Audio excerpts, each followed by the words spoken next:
ایک اور سبق آموز کہانی لے کے آپ کی خدمت میں حاضر ہوں. دوستو یہ کہانی ہے ایک ایسے گاؤں کی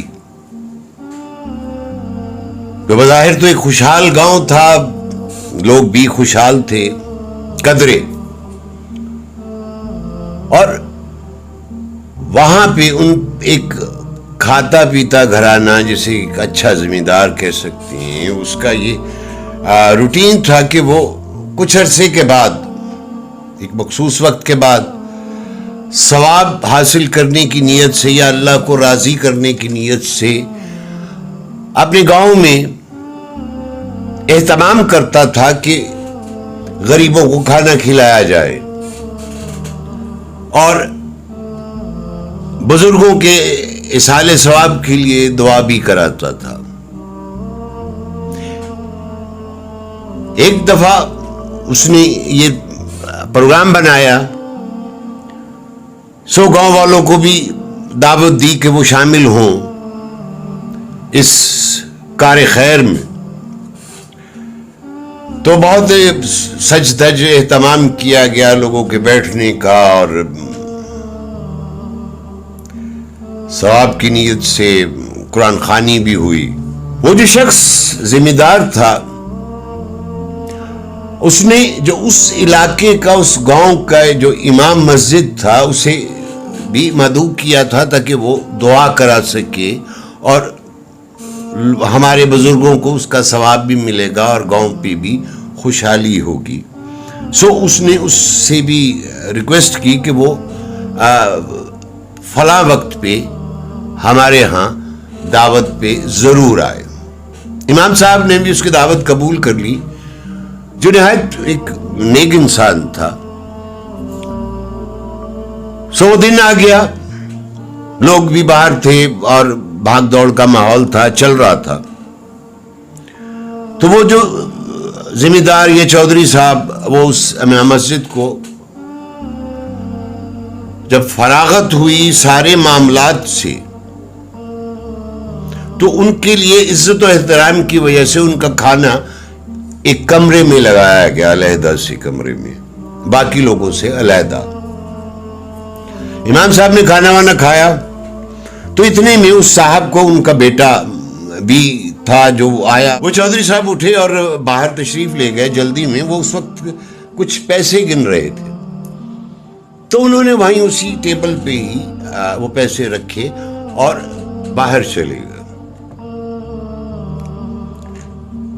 امام صاحب نے کھانا وانا کھایا اور ان کا انتظار کیا، وہ نہیں آئے تو امام صاحب رخصت ہو گئے. انہیں ظاہر ہے آگے نماز کی تیاری کرنی تھی یا نماز پڑھانی تھی، تو اٹھ کر چلے گئے. جب سارے حساب کتاب سے وہ ذمہ دار صاحب فارغ ہوئے تو وہ کمرے میں آئے اور انہوں نے اپنے بیٹے سے پوچھا کہ یہاں جو پیسے رکھے تھے وہ کہاں ہیں؟ اس نے کہا میں نے تو نہیں دیکھے. بہرحال انہوں نے بہت باقی لوگوں سے بھی پوچھا، وہ پیسے وہاں موجود نہیں تھے. اس لڑکے نے، ان کے بیٹے نے بھی حلفاً کہا کہ میں نے وہ پیسے نہیں اٹھائے، نہ میں نے دیکھے ہیں. تو باپ کا اور بیٹے کا دونوں کا شک امام صاحب پہ پکا ہو گیا کہ یہ پیسے امام صاحب نے چرائے. اب ان کے دماغ میں ایک خلش پیدا ہو گئی کہ امام صاحب نے وہ پیسے چرا لیے ہیں. ان کی اتنی جرت تو نہ ہوئی کہ وہ امام صاحب سے منہ پہ سامنے جا کے پوچھیں کہ آپ نے ہمارے پیسے چرا لیے ہیں، لیکن انہوں نے دل میں یہ بات ٹھان لی کہ امام صاحب وہ پیسے چوری کر کے گئے ہیں. انہیں بہت برا لگا کہ ہم نے تو نیکی کا کام کرتے ہیں یا ان کی عزت و احترام کرتے ہیں، وہ ہمارے گاؤں کے مسجد کے امام ہیں. تو پھر وقت گزرتا گیا، جب بھی امام صاحب کہیں راستے میں یا ان کا آمنے سامنے ٹکراؤ ہوتا، سامنا ہوتا، تو وہ ان سے نظریں نہیں ملاتے تھے. اس سے پہلے ان کا یہ روٹین تھا کہ وہ امام صاحب کو دیکھتے، احترام سے انہیں سلام کرتے اور ان کا حال احوال پوچھتے. امام صاحب بھی انہیں اچھی طرح بات کرتے، ان سے حال احوال پوچھتے تھے. ہوتے ہوتے یہ وقت بھی آ گیا کہ امام صاحب کو دیکھ کے یہ لوگ اپنا راستہ بدلنے لگے، کیونکہ ان کے دل میں یہ شک پیدا ہو گیا تھا کہ وہ پیسے امام صاحب نے چرا لیے۔ دماغ میں تو یہ بات ان کے پکی ہو گئی تھی کہ یہ پیسے ہو نہ ہو امام صاحب نے چرائے ہیں، پوچھنے کی ہمت نہیں تھی۔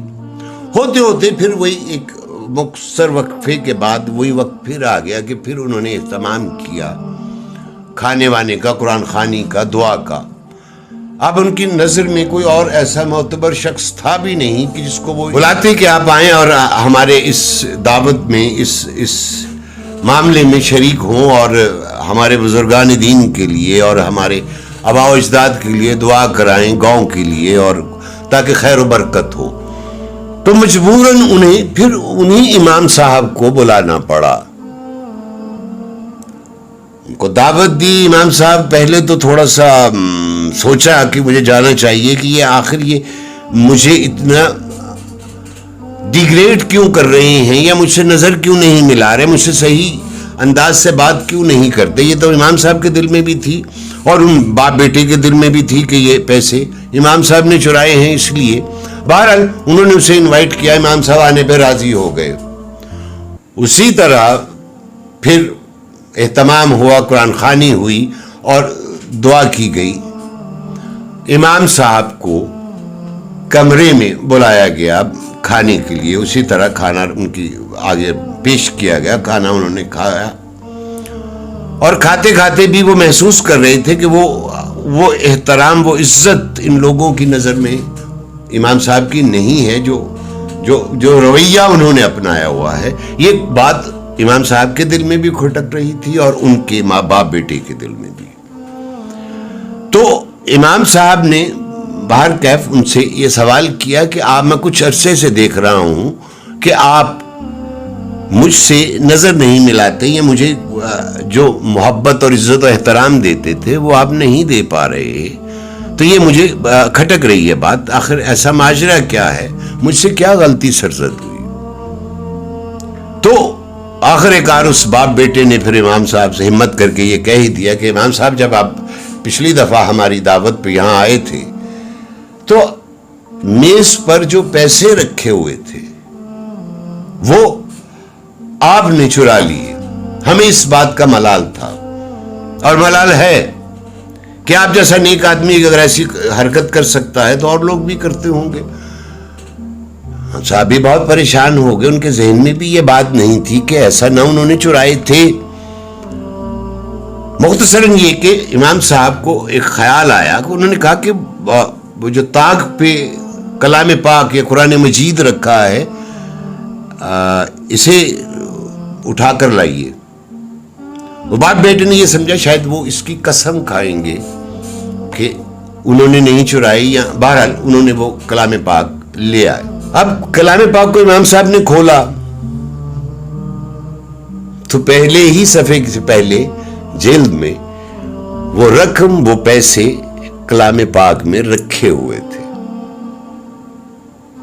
اب باپ بیٹا بھی بہت پریشان اور حیران تھے کہ یہ کیا ماجرا۔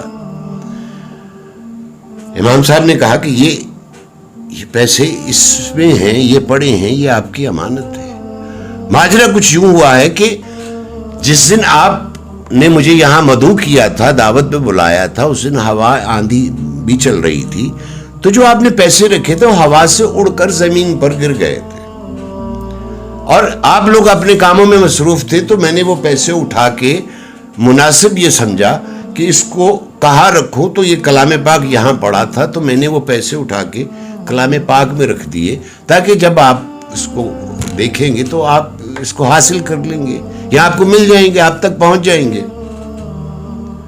اب وہ باپ بیٹا بھی بہت اس بات پہ شرمندہ ہوئے، تو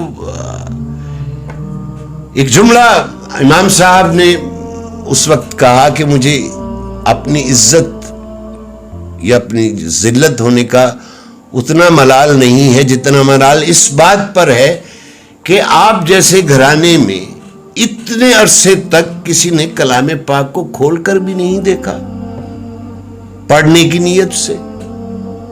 اگر آپ نے کھولا ہوتا تو آج آپ یہ سوال نہ کرتے۔ تو دوستو یہ تھی میری آج کی ایک مختصر لیکن سبق آموز بات، کہانی، قصہ، کہ ہم اس کو بس مقدس کتاب کو طاق پہ رکھ کے یہ سمجھتے ہیں کہ ہم اس کا عزت و احترام کرتے ہیں، اس سے جو حاصل کرنا ہے، اس سے جو ہمیں سیکھنا ہے وہ نہیں سیکھتے۔ تو اپنے روزمرہ کی زندگی میں نماز کے ساتھ ساتھ کلام پاک کی تلاوت بھی کیا کیجئے، اسے دیکھا کیجئے، کھولا کیجئے، شاید آپ پہ بھی اور برکتیں نازل ہوں۔ اس کے ساتھ ہی مجھے آج کی ویڈیو سے، آج کی کہانی سے اجازت دیجئے۔ انٹل نیکسٹ، اللہ حافظ۔